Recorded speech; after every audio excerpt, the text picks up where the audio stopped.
Naalala nyo ba siya? Siya yung na-interview ko na nag-viral sa matapos sinabing dinuraan yung holy water.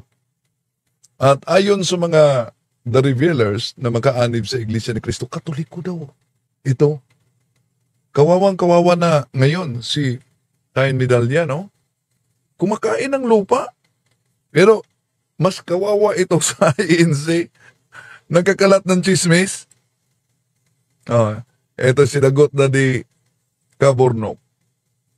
Meron ngang isang babae nag-vlog di umano ay dumura sa holy water. Alam nyo ginawa? Nako, kawawa yung babaeng Katoliko, pinag-aaglahi ng kapwa Katoliko, sinarado pa yung simbahang Katoliko. Yan ba? Pinagbabantaan pa ang buhay. Nakalimutan siguro nila anong nangyayari kay Angel Manalo. Anong nangyari sa ina ni Eduardo Manalo? Anong nangyari sa ilang mga ministro? Etong mga kaanib sa ANC, mahilig talagang magkakalat ng chismis na Katoliko daw. Kaya sa pagkakataong ito mga kapatid, bago tayo papasok sa punto por punto, pakinggan natin si Kabornok dahil meron pa sila ikinakalat yung picture na sa kasal yun Bro Dins.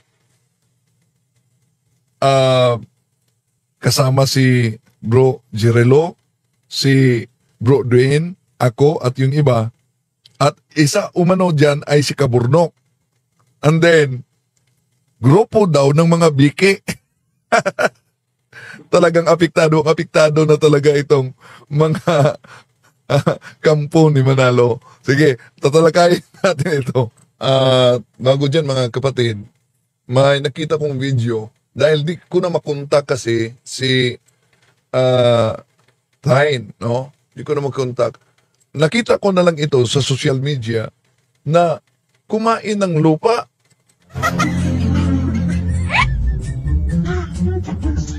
Kung maalala ninyo, nag-viral siya, mas lalong nag-viral siya noong dinuraan ang holy water. So, yun, nag-viral siya, na-interview natin. Pero, nawala, di ko na makontak siya. No, di ko na makontak. At ito na, makita natin, kumain talaga ng lupa.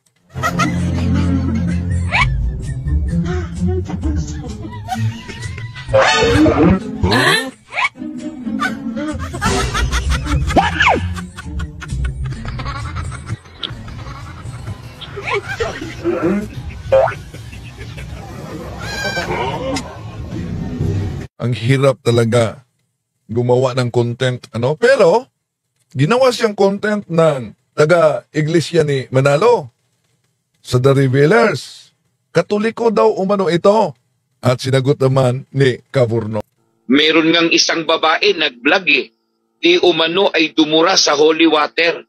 Alam nyo ginawa? Nako, kawawa yung babaeng Katoliko, pinag-aaglahi ng kapwa Katoliko, sinarado pa yung simbahang Katoliko.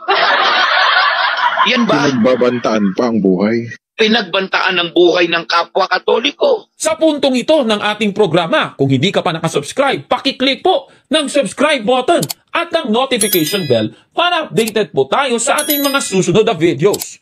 Kaya, let's go at simulan na natin!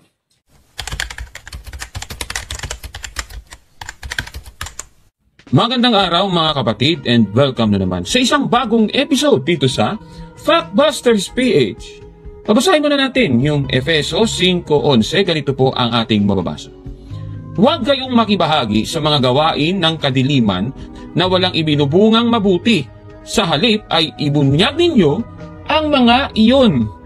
Dito po sa ating nabasa, ito po yung mandate natin sa Factbusters PH. Ibubunyag natin ang mga mali at yung mga gawain ng kadiliman. Hindi na natin sasabihin kung anong ibig sabihin ng general kasi yung statement. Baka ibang kadiliman yung nasa isip ninyo. Ano? Okay. Sa ating episode ngayon, ating tatalakayin ang video sa bahayag ng ilang miyembro ng Iglesia ni Cristo ni Manalo, itong The Revealers. Ayan na naman sila, no? Sige. At dahil sa kanilang pagkabutata, kaya hinahanting na nila si Kaburnok. Sino na naman ba ang biktima nila na ipapalabas nilang si Kaburnok daw? Eto na naman, ayan, yung mukhang yan yung kanilang ipinapalabas na si Kaburnok daw. Katunayan, yung mukhang yan, yan ang kanilang pinapalabas na si Kaburnok at saka sisiraan nila. Eto, panoorin natin kasi nakakatawa ito kanilang pahayag. Eto, panoorin natin. Mukha po ni Factbuster po ata yan. Yan si Factbuster. Tingnan natin. Para talagang duda ako pag pinalakihan mo, parang kalalabas lang ng kulungan. Saan na ba ikikritics ko? Wala ikikritics ko. Tingnan mo ano katunayan. Kaboses Yan so maganda yung Chocolate Hills. Yung Chocolate Hills ay hindi bundok. Chocolate Hills ay hindi bundok. Ayan si Factbuster. Burol yan.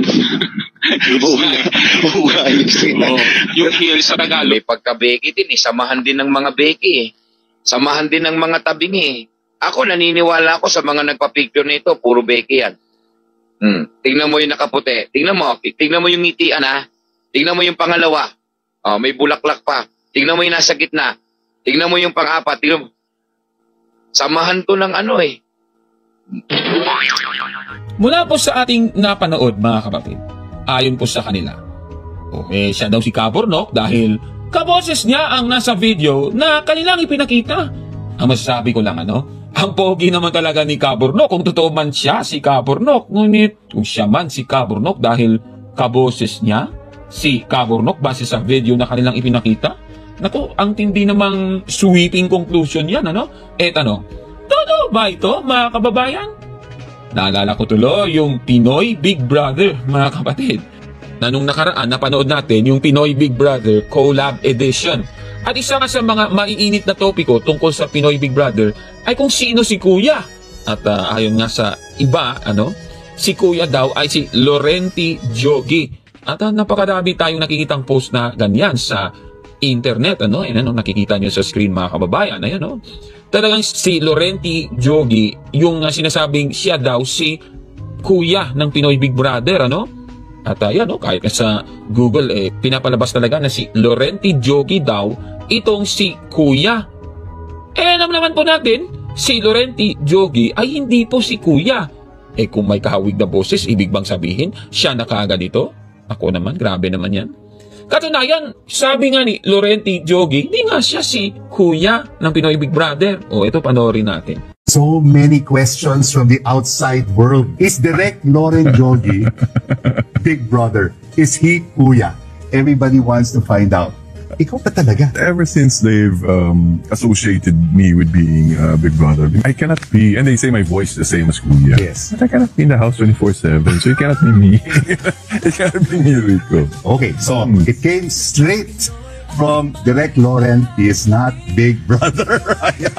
Diba? So, ganun din po dito, mga kababayan. Yung kanilang sinasabing, siya daw si Kaburnok dahil kaposes daw niya si Kaburnok sa Factbusters PH. Naku naman, napakatinding palpak na naman na argumento yan, mga kababayan. Naku naman. Itong mga taga-The Revealers talaga, intrigero talaga. Talagang desperate moves na yan, Grabe, Kaya, busted yan! Naku, napaka-desperado talaga. Yung ginawa nila, yung mukha ni Kaburnok, yan daw si Kaburnok, tapos ngayon kumakalat yan sa social media. Naku naman, kawawa naman yung lalaki na kanilang pinapalabas na siya daw si Kaburnok. Naku naman. Talagang yan po ay bullying at its finest, mga kapatid. Binubuli nila, tapos ina-ad hominem nila yung akala nilang si Kaburnok yun. Naku naman. Kawawa naman talaga. Desperado talaga. Tapos, dinamay pa ng The Revealers ang mga wala namang kinalaman doon. Ako, naniniwala ako sa mga nagpa-picture nito, puro beke yan. Tingnan mo yung nakaputi. Tingnan mo yung ngitian ha. Tingnan mo yung pangalawa. Oh, may bulaklak pa. Tingnan mo yung nasa gitna. Tingnan mo yung pang-apat. Tingnan mo. Samahan to ng ano eh. Nako naman, grabe talaga. Nakita nyo na ang kanilang mga ugali, mga kapatid. Puro marurumi ang lumalabas sa bibig eh. At talagang ano po ba ang sabi ng banal na kasulatan tungkol sa mga tao na marurumi ang lumalabas sa bibig? Ito, babasahin natin. Lucas 6:45, ganito po ang ating mababasa. Ang mabuting tao ay naglalabas ng mabuti mula sa kanyang pusong sagana sa kabutihan. Samantalang ang masamang tao naman ay naglalabas ng masama mula sa kanyang pusong puno ng kasamaan. Sapagkat kung ano ang nag-uumapaw sa puso ay siyang sinasabi ng labi. Ay, napakaliwanag. Yung masamang tao, yung lumalabas sa kanyang bibig, puno po ng kasamaan. Kaya nako, delikado po yung kanilang ginagawa. Akala ko ba, aral lang dapat. Dito pong tinutukoy nating mga miyembro ay itong The Revealers. So, yan, kami po yan. Talaga pong masisigla kaming karaniwang kaanib sa Iglesia ni Cristo. Pakbaster, tulad mo, at nagtataguyod ka ng aral katoliko, kami man, tinataguyod namin aral ng Iglesia ni Cristo. Doon tayo sa aral-aral lang. Pakbaster, doon tayo sa aral-aral lang. Pakbaster, doon tayo sa aral-aral lang. Pakbaster. Bakit kayo nag-a-ad hominem kahit sinong tao na lang? Kagaya nitong sabi nung isang member ng The Revealers, panoorin ninyo ha. Doon tayo sa aral-aral lang. Pakbaster, doon tayo sa aral-aral lang. Pakbaster, doon tayo sa aral-aral lang. Pakbaster. A few moments later. Mukha po ni Pakbaster po ata yan. Yan si Pakbaster. Tingnan natin. Para talagang duda ako Pag pinalakihan mo, parang kalalabas lang ng kulungan. 2,000 years later. Tingnan mo yung nakaputi. Tingnan mo yung ngitian ha. Tingnan mo yung pangalawa. May bulaklak pa. Tingnan mo yung nasa gitna. Tingnan mo yung pang-apat. Tingnan mo. Samahan to ng Doon tayo sa aral-aral lang. Pakbaster. Bakit naninira kayo ng iba kung aral lang dapat? Aral? Naku naman, parang INC na naman yan. Nire-reveal naman nila yung kanilang pagiging inconsistent, mga kapatid. Double standard po yan. At nasa Biblia po, galit ang Diyos dyan, mga kababayan. Talagang impokrito ang gawain yan. Naku naman. Bakit ganito na ang ginagawa nila, mga kapatid?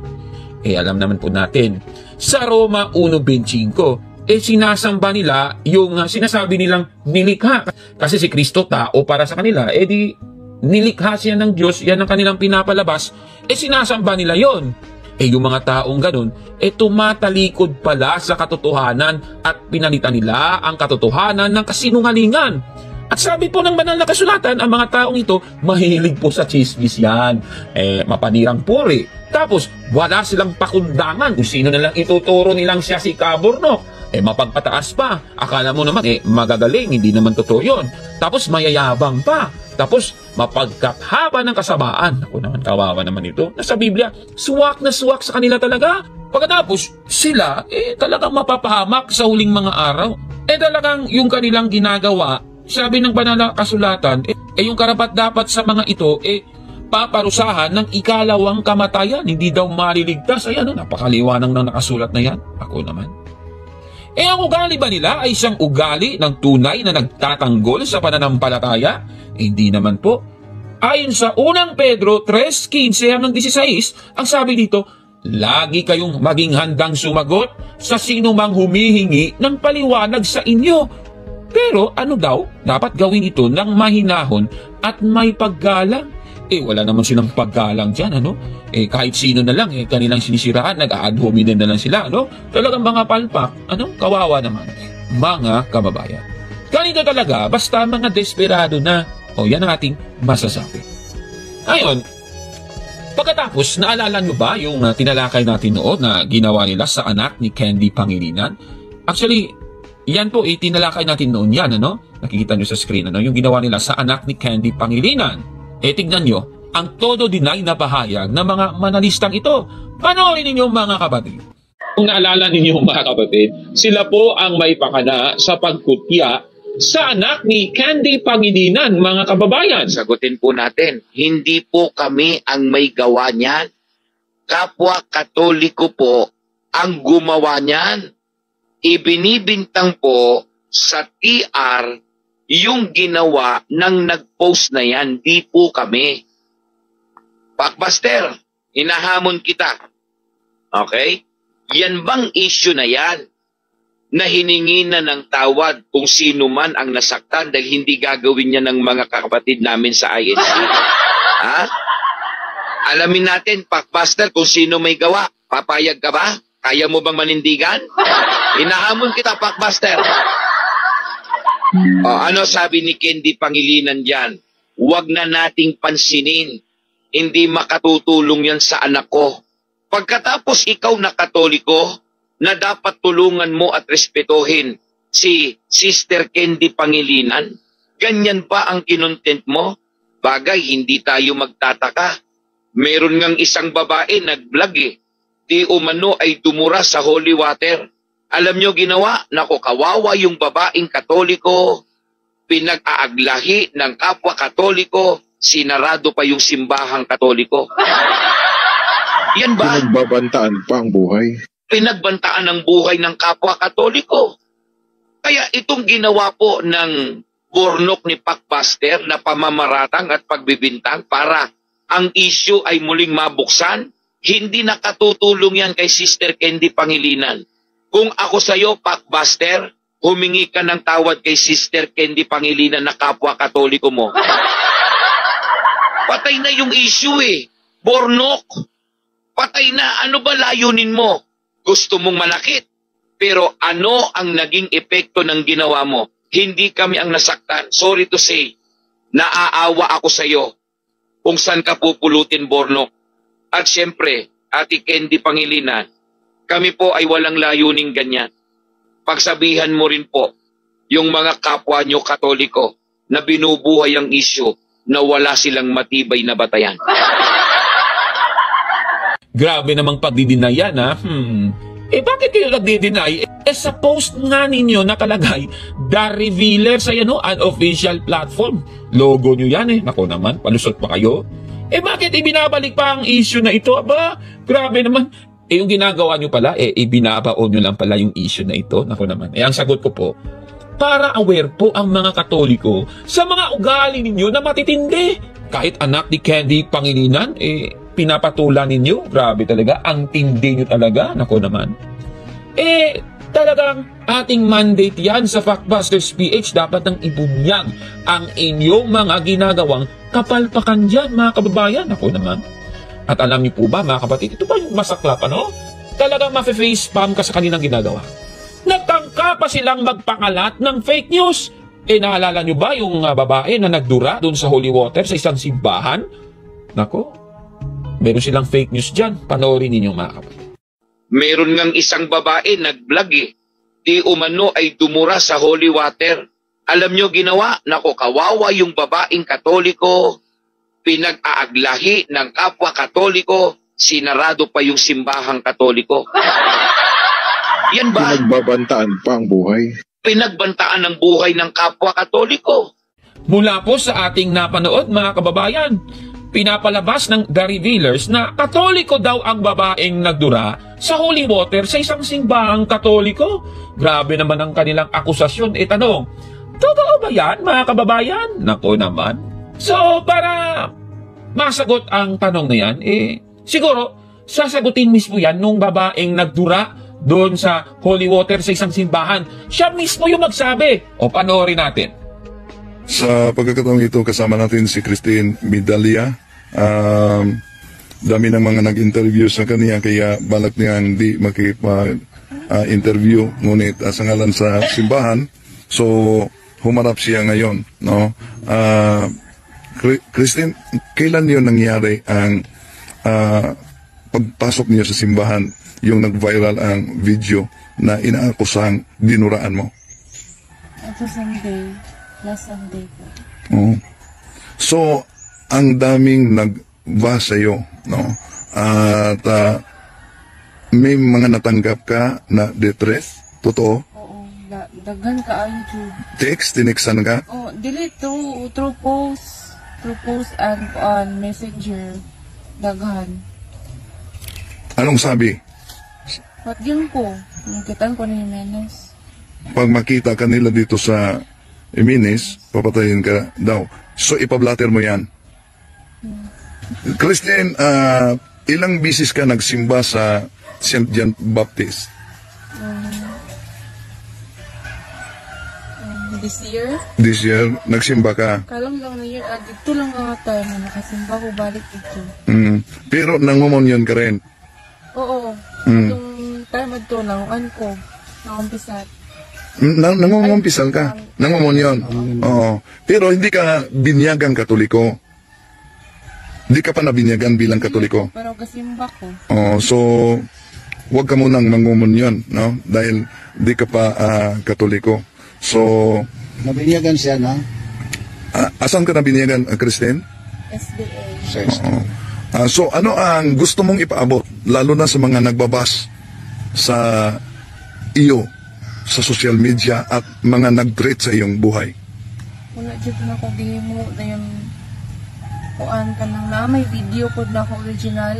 Yun akong gusto nga, kuan pa man naman po din yung akong side gate.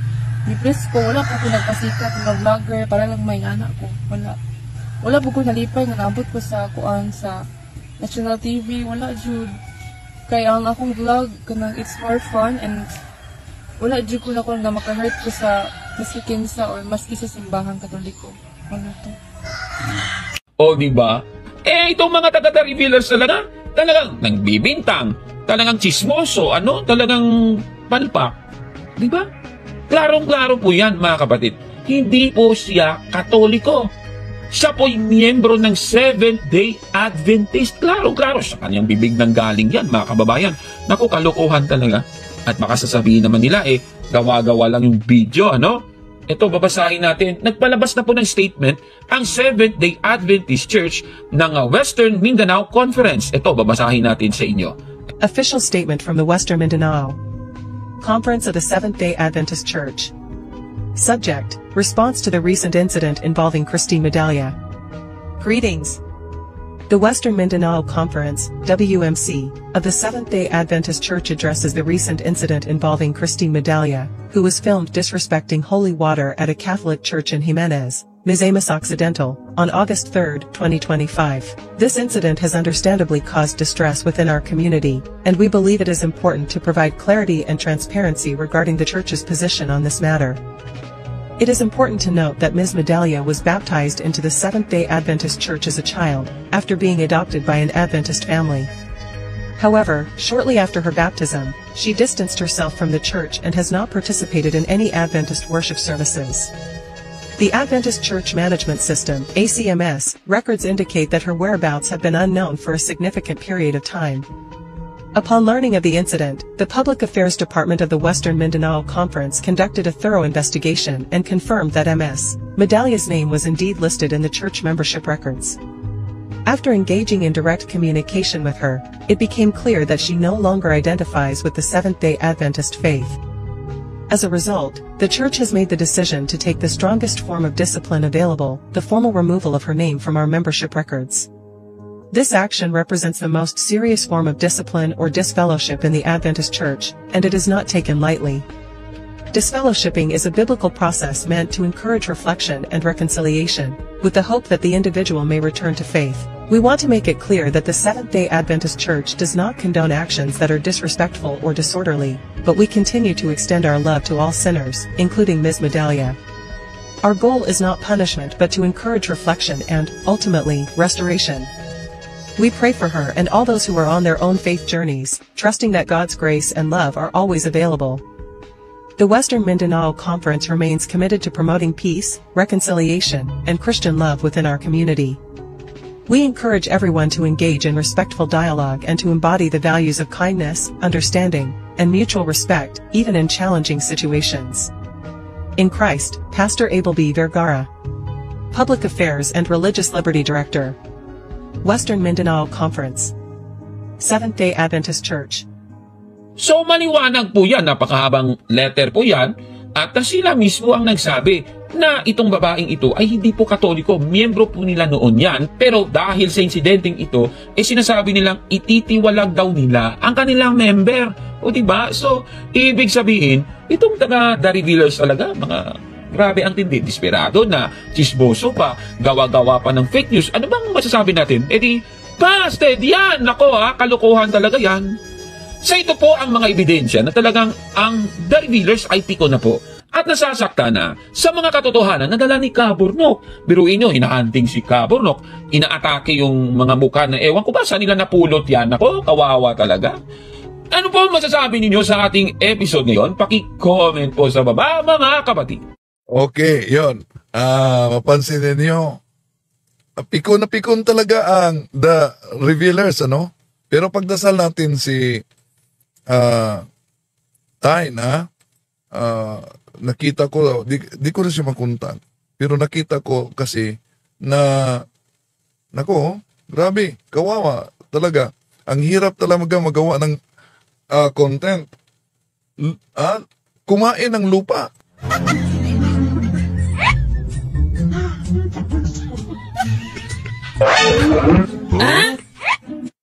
So? Sandali. Ito ang meron ngang isang babae nag-vlog palpak sila. Katoliko daw yan.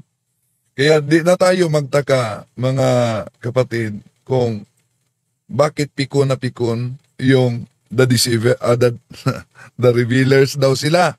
No? Una, kung maalala ninyo, nung ginamit ko ang kanilang pasugo na may quotation sa aklat ni Robert na isang natataranta ang grupo ng The Deceiver. Bakit natataranta sila?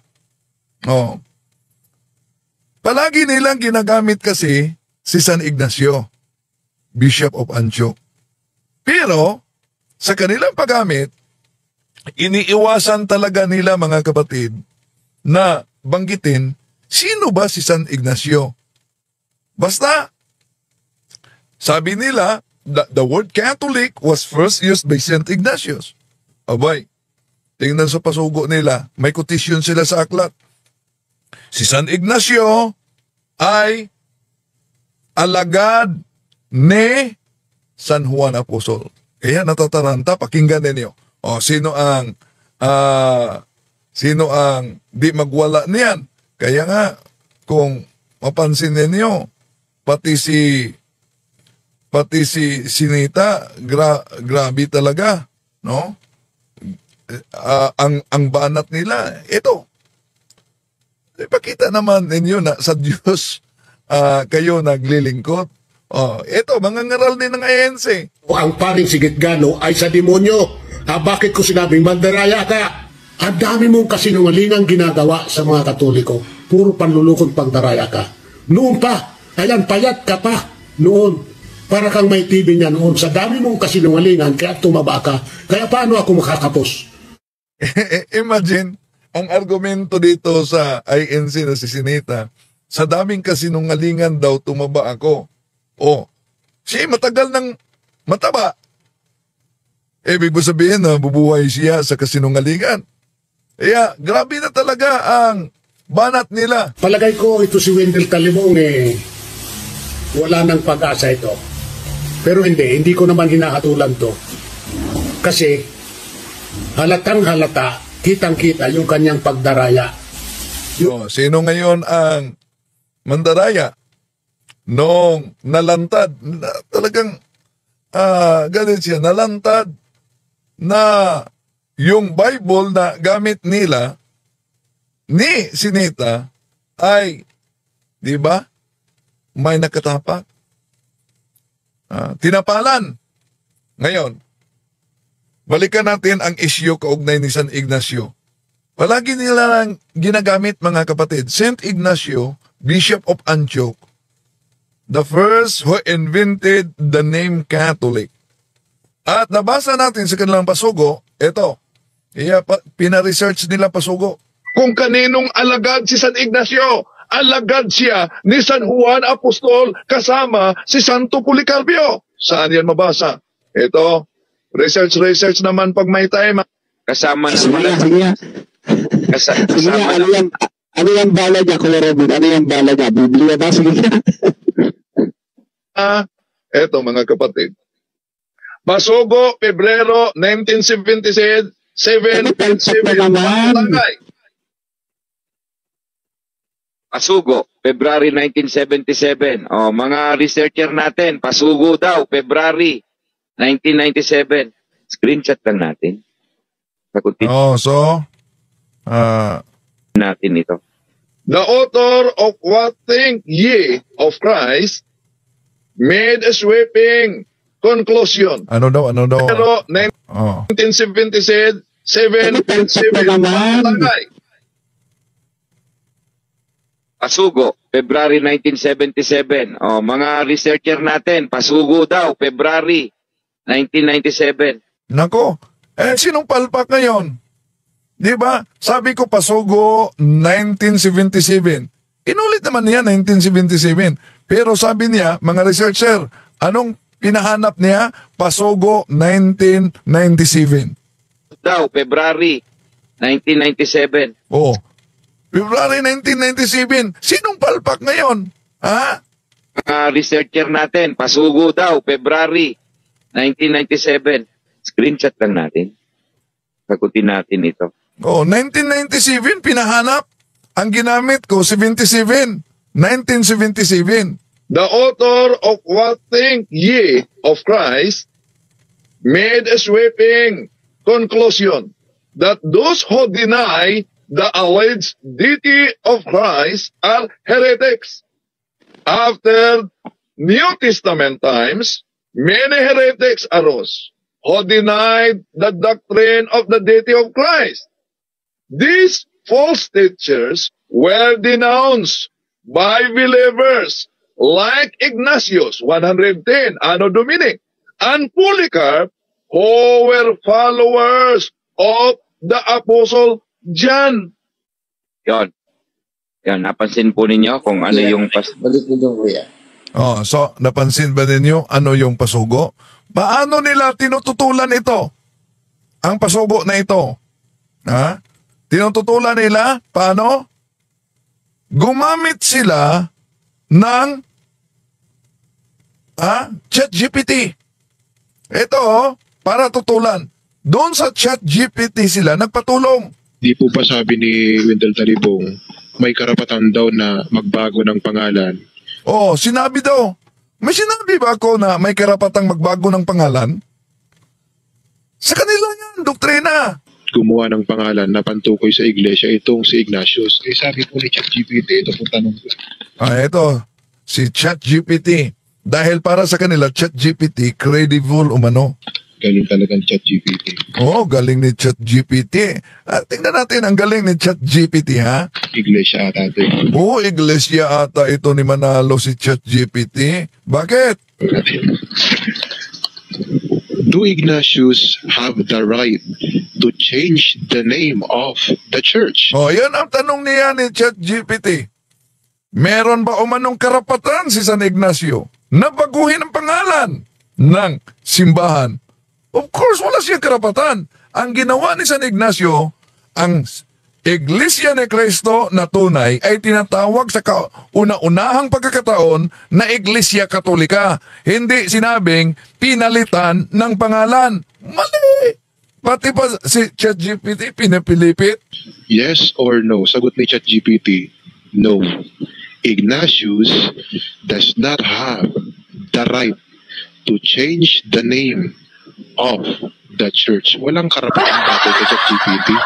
Oh, yun, nagpatulong sila gamit ang quotation sa kanila pasugo doon kay ChatGPT.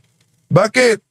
Dahil credible umano. O, ito, May sagot ulit si ChatGPT na credible source ng pagsagot nila diyan sa punto por punto eh. Teka muna, ano yun? Oh, so credible si ChatGPT. Dahil credible si ChatGPT, ibalik natin ang kredibilidad ni na pinandidigan nila credibility ni ChatGPT. Bakit? Sige nga, tanongin si ChatGPT, sino ang founder ng Iglesia ni Cristo 1914? Ito ang sagot. Who is the founder of the Iglesia ni Cristo in 1914? The founder of the Iglesia ni Cristo INC in 1914 is Felix Y. Manalo. He is considered the first executive minister of the church and is regarded by members as the last messenger of God. Manalo established the INC with a belief that he was called to restore Christianity to its true. Yan. Ang sinabi nilang very credible daw umano si ChatGPT. Ngayon, sinabi ni Parba, anong sabi niya? Si San Ignacio daw ang nagtatag sa Katoliko. Pakinggan niyo si Parba. Ignacio. At tinawag na Iglesia ni Cristo, si Cristo Katuno, Iglesia Katolika, si Ignacio. Imagine, ministro ito ni Manalo. Pagkatapos, anong turo niya? Si Ignacio daw ang nagtatag. Yun kaya ang aral talaga ng mga ministro batay sa nakasulat sa kanilang Pasugo magazine pala. Okay.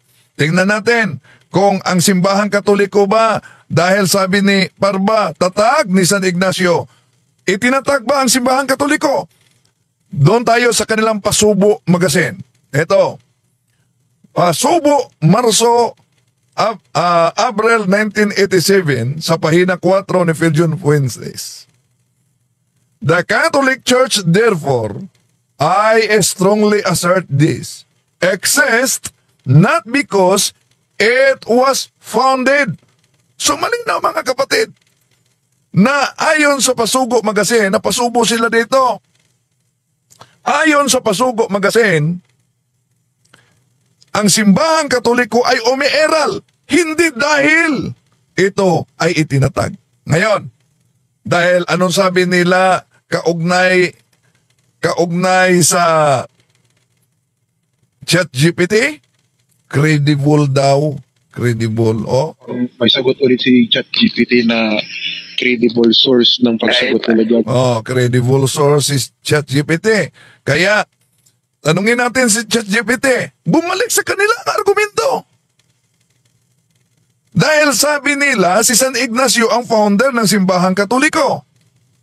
At nakasulat sa kanilang Pasugo, may quotation na si San Ignacio ay alagad ni San Juan Apostol. Tanong, ano ang masasabi ni ChatGPT na pinaniwalaan nilang credible? Kaninong disipulo si San Ignacio? Ito mga kapatid. ChatGPT, credible ka daw ayon sa mga kaanib ni Manalo. Saint Ignatius of Antioch was a disciple of the Apostle Saint John the Evangelist. He is considered one of the earliest authoritative figures in the church known as the Apostolic Father. Ayon sa kanila at sa mga ministro, si San Ignacio daw, founder ng simbahang Katoliko. Di po ba sabi nila, si ChatGPT, credible yan. Sige, si ChatGPT, tanungin natin. ChatGPT, credible ka daw. Sabi ng mga manalista. Ang tanong, si San Ignacio ba ang founder ng simbahang Katoliko? Ito. No, Saint Ignatius of Antioch was not the founder of the Catholic Church. Jesus Christ is considered the founder. Nako! Balik sa kanila mga kapatid. Kaya, ano ang palusot nila? Anong palusot nila? Dahil nabuking sila sa quotation nila sa Pasugo magazine, abay, hindi daw umano si San Ignacio ang dapat pag-usapan dito. pinag-uusapan dito, Kuya Robert, pangalan ng iglesyang tayo ni Cristo. Hindi ang ipinag-uusapan dito si Ignacio o si Polycarp. Hindi yun ang pinag-uusapan. Biglang kumambyo. Ha? Di pwedeng pag-usapan na si San Ignacio. Pangalan lang. Di po ba sila mismo, galing sa kanila mismo? Ano ang sabi nila? Ha? Eto, pakinggan ninyo. Kaya Talibong, huwag mo kaming dayain. Mag-upload ka ng isang consistent na mga pagpapahayag para depensahan ang inventong ginawa ni Ignacio sa iglesia ninyo. Oh, yeah, di ba? Sila mismo ang nagsabi, dapat umano, tatalakayin ko, yung si San Ignacio nag-imbento ng pangalan. Kaya, tinalakay natin, ikumpara ni Felix Manalo.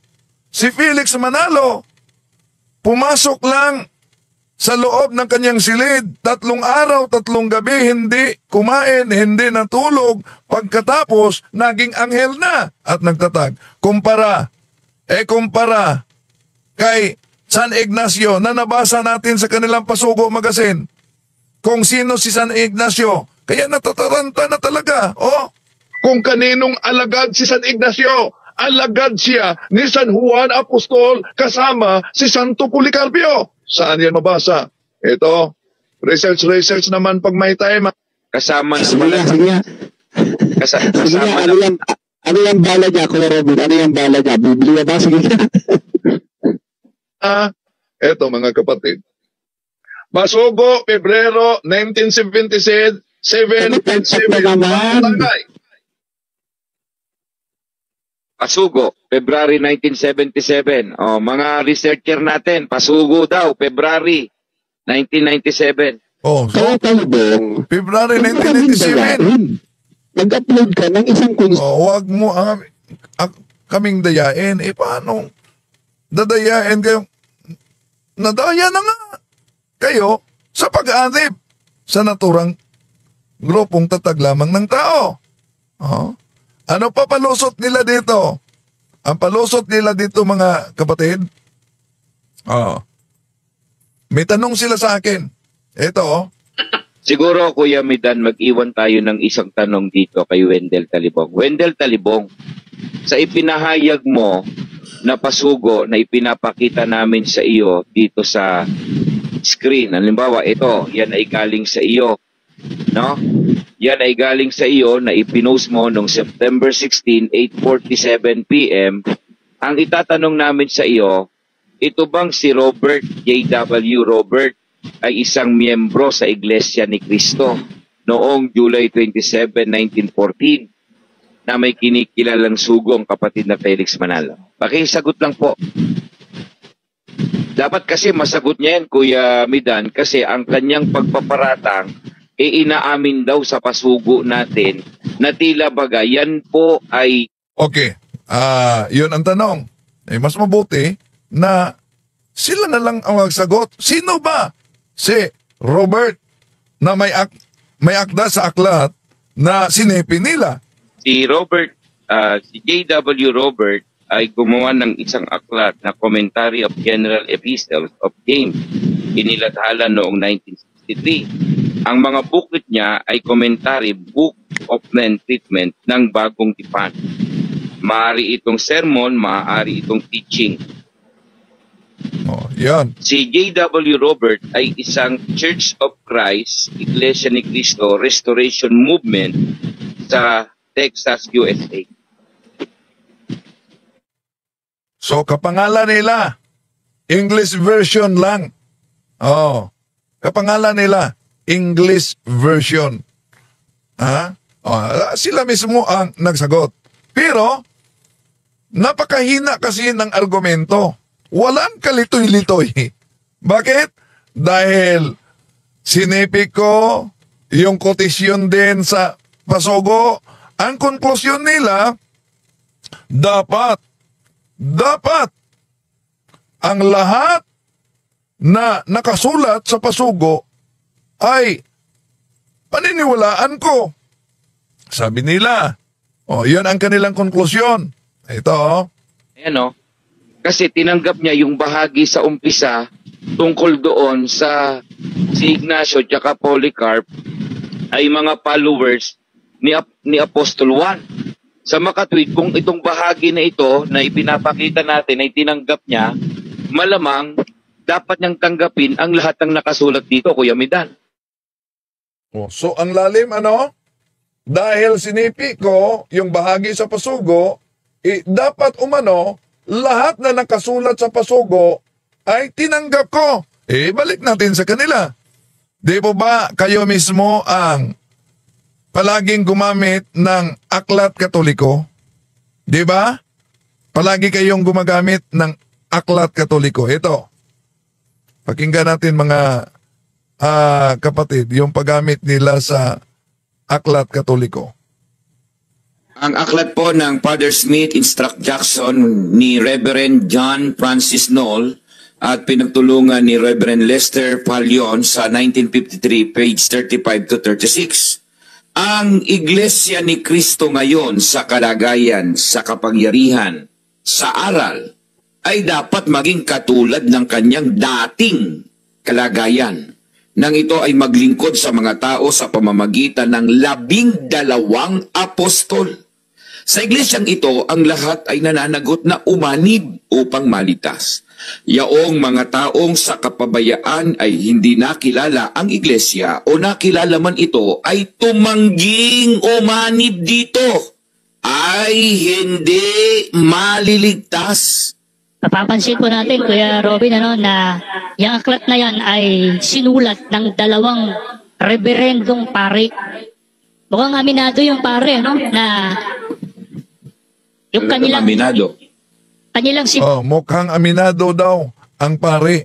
O na mga kapatid, etong argumentong walang kalitoy-litoy, kaya galit talaga sila. Maramdaman ninyo, no? Dahil palagi lang butata. Ibalik natin sa kanila. Kung ang argumento nila, dahil kinukot ko yung si San Ignacio ay alagad ni San Juan Apostol, dapat ang kabuuan umano na pasugo, tanggapin ko. Ay di ba? Ginamit ninyo itong Father Smith Instructs Jackson na the Church of Christ must be in nature and service its servant through the 12 apostles. It is to this church that all are obliged to belong in order to be saved. Those people who do doubtful, deliberately refuse to seek out the true church, refuse to embrace it, knowing it, cannot be saved. Say the Catholic Church is the ordinary means of salvation. Tatanggapin ba ninyo yan? Na ang Church of Christ na binanggit yan, hindi kayo, kundi ang Iglesia Katolika. Kaya, ipagdasal na lang natin mga kapatid, ramdam na ramdam talaga ang kanilang galit. Pagdasal natin na sana mabuksan ang kanilang isipan at di magbulag-bulagan